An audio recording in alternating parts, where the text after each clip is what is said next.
Hello aspirants, this is me Yasmin Gill presenting to you the PIB highlights of 11th of January. So do follow all these videos on this particular link of an academy, plus you can also rate and review the videos. So in case you wish the course to continue, do rate and review the videos. And how can you do so? Just go on an academy, you can search PIB January there. So after searching PIB January, you will come across various courses. So just click on PIB highlights in English. So once you click on it, under reviews, you can actually write your review, plus via these stars you can give the star ratings. So let's begin. Firstly, under society related issues, we have efforts towards disabled. So lot many efforts, and according to census 2011, PWDs, that is people with disabilities, constitute 2% of the total population. Also, with our goal of the current government as Sabka Saath Sabka Vikas, which actually talks of inclusion, social inclusion, so that also includes the inclusion of disabled people in India.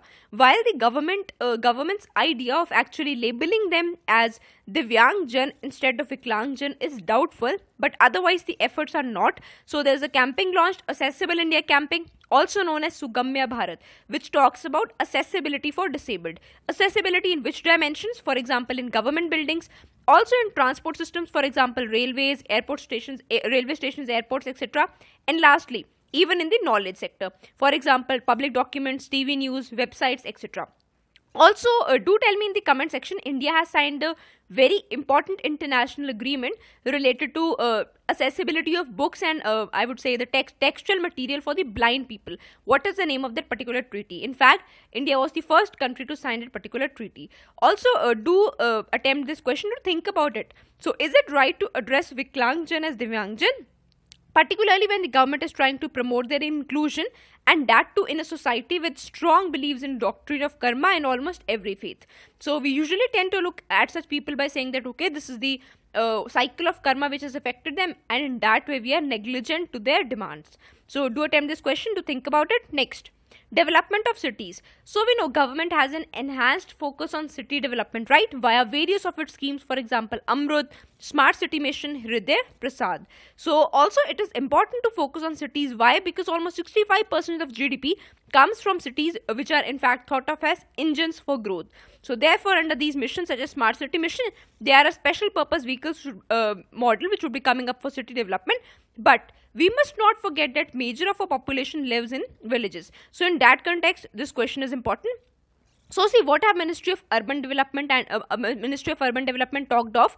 It has said that we are moving towards an urban renaissance. So in that context, do attempt this question. It asks, do you think India is going through or towards an urban renaissance? If yes, what do you think is the relevance of such a transition? Also suggest some measures to enable this transition in a smooth manner. So there will be a lot many challenges. Why? Because if more of people, if cities are developed as the pull centers, there will be a lot of rural to urban migration, right? And in that context, maybe rural areas would somewhat be neglected. So in that context, you have to focus upon the fact that whether a single-handed focus on cities is the way forward, a good strategy or not. Next, under polity and governance, we have a very informative article from Indian Express that talks about that Election Commission of India must actually postpone the budget. So it was in yesterday's Indian Express. So what are the rationale? What is the rationale that the author gives regarding this particular step to be taken by Election Commission of India? So he was himself, the author himself was working in State Election Commission. So what he says that UP, the polls would be held there, right? So UP alone accounts for over 10% of India's population, over 10%. So that is the amount of voting behavior change that can be affected if budget is presented before at the scheduled time. Plus, see, whatever are the indications that might be given in the budget as freebies that can be seen from the New Year announcements. So in case the same sort of trend continues in the budget, there will be a lot of populism oriented measures. So simultaneously, what the author says is that, see, Election Commission initially, way back before, that is before 2001, it even used to interfere in the government measures even before the Model Code of Conduct was enforced. But since 2001, there was a very popular judgment known as Harbans Singh versus Union of India. So this was a case presented before Supreme Court, whereby now the Election Commission of India could not interfere before the polls were announced or before the Model Code of Conduct came in. Otherwise, it could interfere even before that, earlier. Why? See, also there is an extra step to it, extra, I would say, point to it. Election Commission of India cannot interfere even when it is satisfied that such announcements were for electoral gain. So this was a step which some consider as a backward step towards Election Commission of India's authority, towards ensuring free and fair elections. Also, but the Supreme Court, though it gave this particular judgment in 2001, but simultaneously in 2013, it itself expressed reservations regarding this judgment and said that, okay, we cannot do that particular, we cannot interfere much, but the law should take its course and there should be some particular law to remedy this situation of announcing pre-poll freebies, etc. Next. So Election Commission right now actually has the power in its residuary space, that is where Parliament has not made certain laws. Election Commission of India can interfere and check upon the fact that such measures by government are not oriented towards populism. So this power is exerted under Article 324 by Election Commission of India. Also, this is important to ensure free and fair elections, which are in fact a basic feature of constitution, and it must also ensure that the government in power, that is the incumbent, do not gain any special advantage as it has gained in the current new year I would say freebies which are offered. Plus, it should also in the current context of demonetization and also the subsequent advanced budget date, it should also prevent wastage of parliament time. How? See, in case it allows the budget to be presented beforehand, what will happen is the opposition is already against, right? So there will be a lot of disruption in the budget session. So maybe Election Commission of India should take a step forward and postpone the budget in context of preventing the populism measures. Plus, it should also seek a review of the 2001 compromise, that is Harbans Singh versus Union of India case. So do think about this issue, that whether the Election Commission of India should act upon and postpone the budget, or should it let the budget to continue as per the Government of India's decision. Next, we have another very important article from Indian Express, that is Jung 2.0.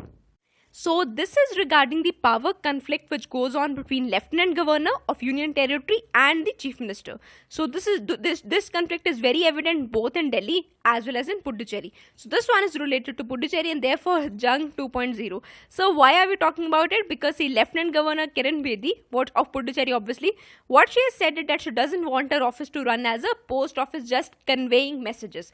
She also said that she might even have the power to overlook the legislature and even have a say in the in the UT budget.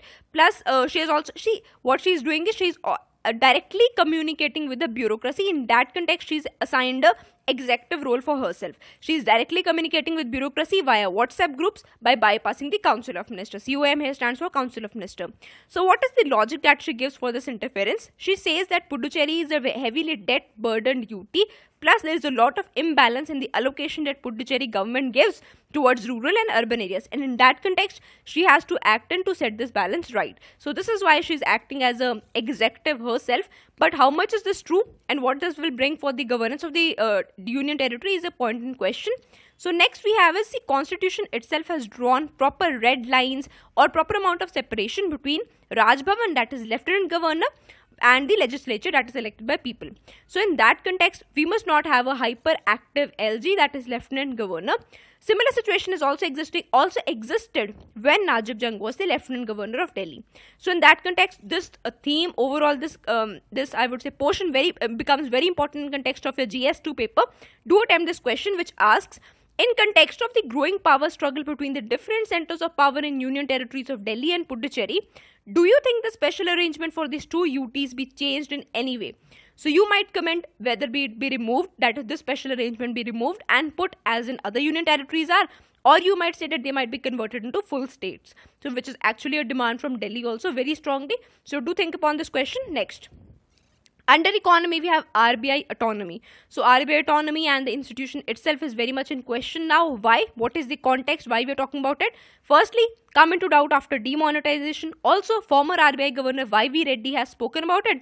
He says that there is a doubt on the institutional identity of RBI, which is a very big statement in fact.